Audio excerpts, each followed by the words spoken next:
Hello everybody, welcome back to Whimsy Crafter. A few videos back, I had showed you how I tried to revive a sick rootless orchid through an experiment. I had showed you the setup that I had made in which I was trying to, rehabilitate this very orchid. This is one of my first orchids, and due to lack of care, this orchid was very badly set back. So I had made a separate setup in which I attempted to revive this particular orchid. So it's been around 3 months, and you can evidently see how much the orchid has grown from the very first time that I set it up in this particular setup. So I'll link up the video in the I button for you to check, and I will repot this orchid today in this container. This is a plain plastic container which I have drilled holes in order to accommodate the orchid. I'm not using a terracotta pot here because I don't have one of this size. This is about 5 inches in depth as well as 5 inches in diameter as well.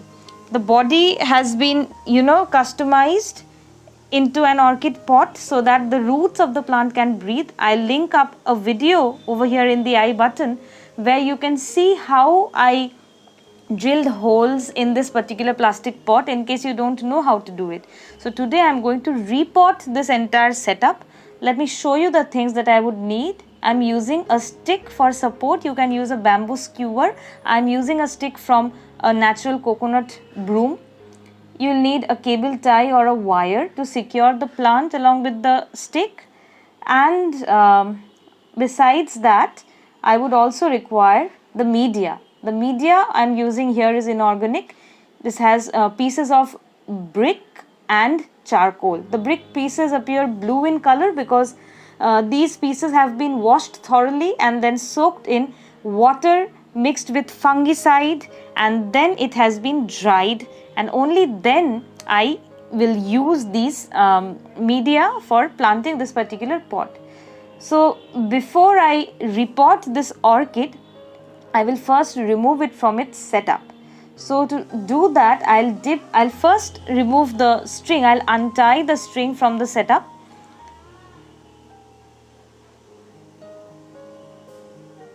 I had secured the plant very sturdily in the pot. That is why I have to remove the thread very cautiously so that I don't snap any growth on the orchid. Once it is done, I will dip this setup in water for a reason.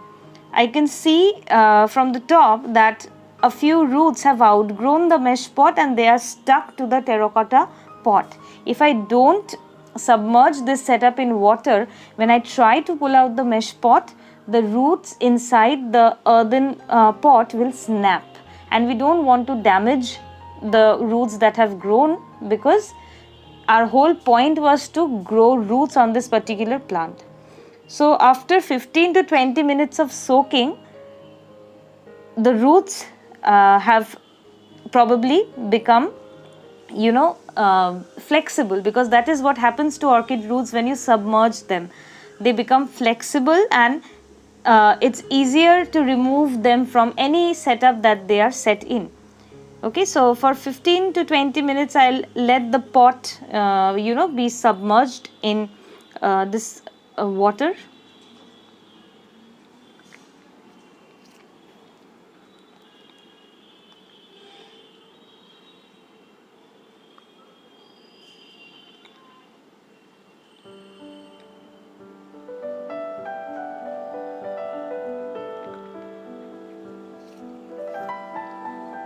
Okay, so after 15-20 minutes, I'll remove this setup from water, and now I'll slowly, tug at the mesh pot to remove it from the earthen pot.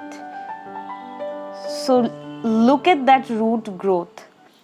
Just see, so many roots have grown out of the mesh pot in a matter of 3 months, and so many new roots have started going out. Look at these green tips all around. It's just marvelous, isn't it? Who would have imagined that the plant would bounce back like this? This was a sheer experiment and this is sure a success. Another little surprise is in the pot. Look at this. I had found a stray broken cane from one of my orchids and I had just casually popped it into this earthen container setup. But now when I removed this mesh pot, I found that this teeny weeny orchid cane has also developed growth.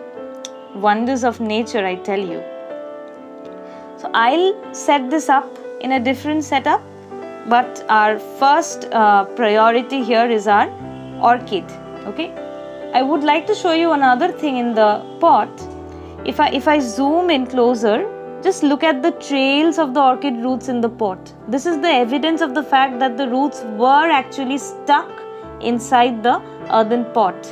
Submerging the roots in water helped the roots to become flexible so that there wasn't any damage. Okay.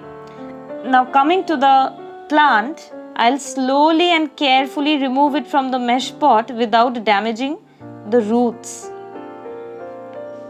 So see, it comes out effortlessly. This particular root is stuck to one piece of charcoal. So I'll remove it gently and it comes off easily because it's wet, you know.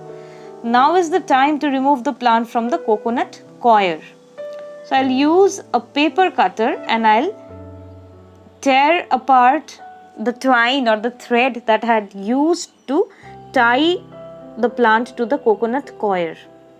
Always use biodegradable wire because even when you can't tear it off, it degrades on its own once the orchid outgrows the setup. So I'll slowly remove the existing threads that are there.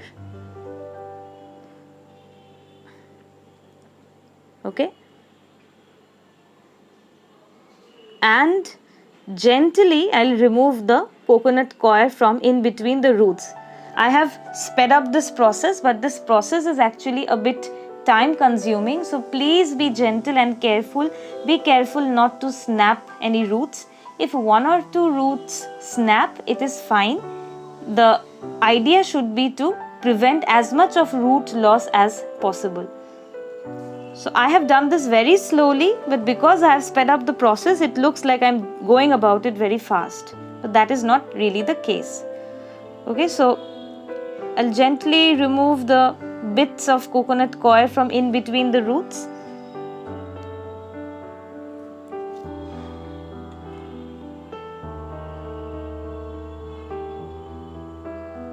Like this. And once I'm done, look at the root growth on the orchid. I am absolutely mesmerized. Once I'm done, I'll dip the plant in water to remove and wash off the excess, coconut coir bits and fragments stuck in between the pseudobulbs and the canes. I'll dip it in water twice or thrice and I'll be good to go.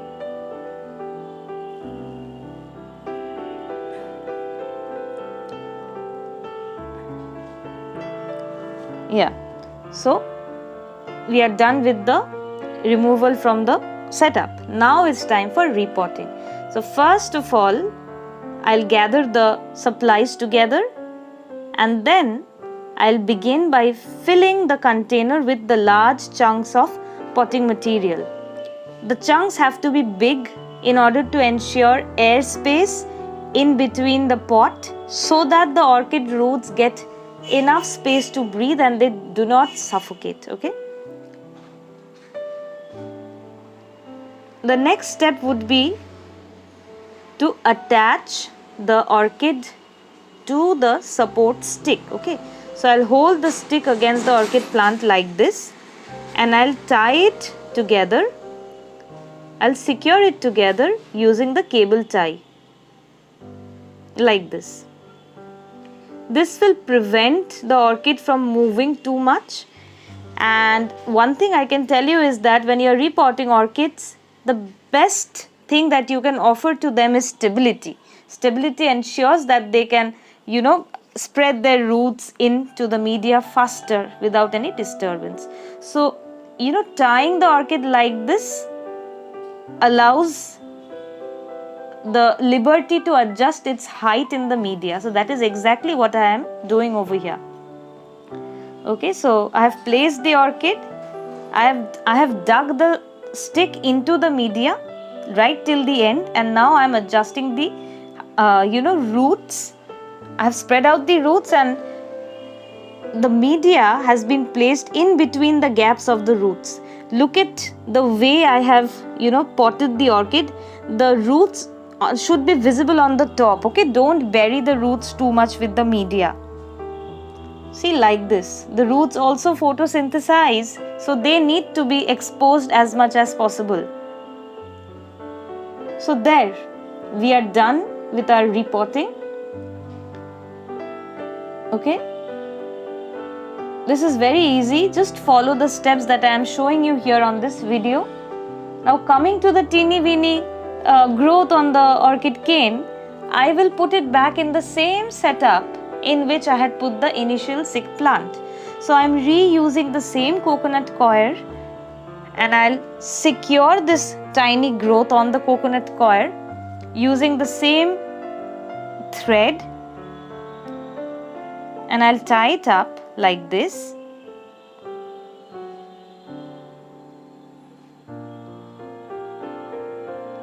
I'll secure it with a knot.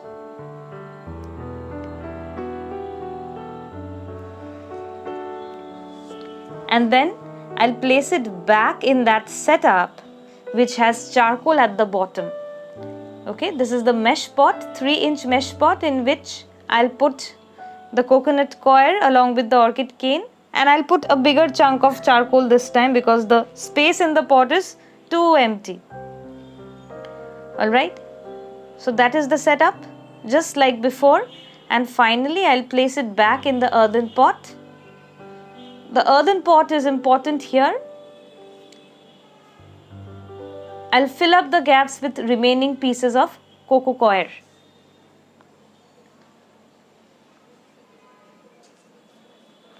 So that's it. Our setup is ready. Now it's only a matter of time before this plant too thrives into a full grown orchid.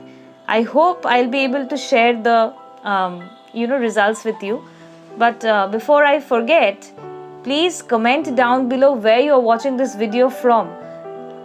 Do you like my videos on orchids? Let me know in the comments below.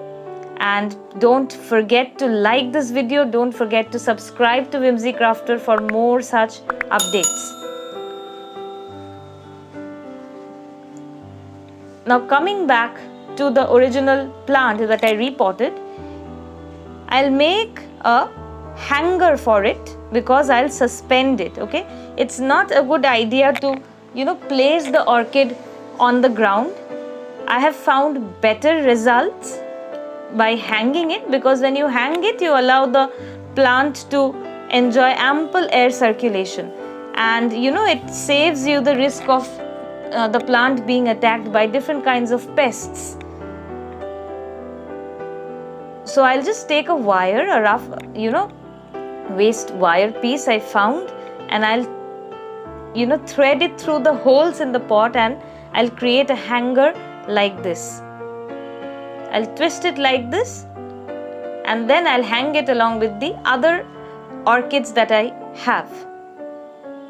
So there is the baby cane that I have just set up in the experimental setup, and this orchid will remain in this setup for 2 weeks under complete shade. Okay, about 3 days from now, the orchid setup will be watered for the first time with water mixed with fungicide. After that, every week I will be feeding this orchid with NPK 19-19-19, and I'll make sure that I water this setup every day, because the setup being so small will dry out faster. Thank you so much for watching this video. Take care and go Whimsy.